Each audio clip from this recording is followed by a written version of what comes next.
Hey guys, Dr. Matt here, checking in with you for days 1 through days 14. Kind of want to let you know what to expect. So by now, the bulk of the shoulder and neck pain should have subsided. The bulk of the nausea should have subsided. Now, don't get me wrong, you will still have some lingering pain, you'll have some lingering nausea, but it should be much more tolerable now than it was for the first 24 hours.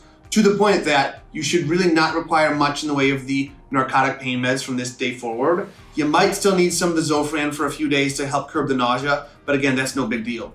At this point, you gotta understand your oral intake should be limited to liquids for the next 2 weeks. As such, your bowel movement frequency will be much less than it used to before surgery.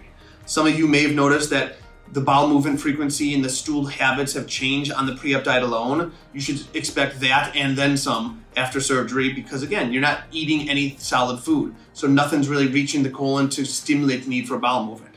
So it's not uncommon to go to the bathroom once every 3 to 7 days for a few weeks after surgery. So you have to understand there's a difference between being constipated, where you feel like you gotta go and you just can't get it out. That's constipation, that's something we need to treat and address. Versus letting your brain trick you into thinking something's wrong and you're constipated, even though there's nothing really to evacuate. Don't let your brain trick you if your body's not telling you you've gotta go. So from day 1 through 14, each day should be a little bit better than the last. You should be taking a little bit more oral intake in, a little bit more volume.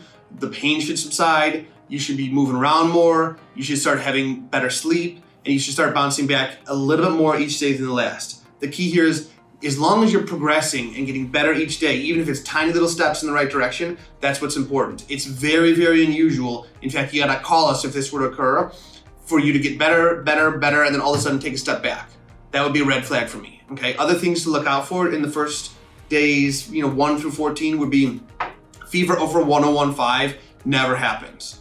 If you're unable to increase your volume intake by mouth with each subsequent day post-operatively, that's unusual. Now, don't get me wrong, depending on if you've got a hiatal hernia that we fixed, and depending on your tolerance to the high pressure sleeve, some people are able to drink more faster than others, but as long as you're making the trend in the right direction and increasing your volume intake slowly, that's what we would expect.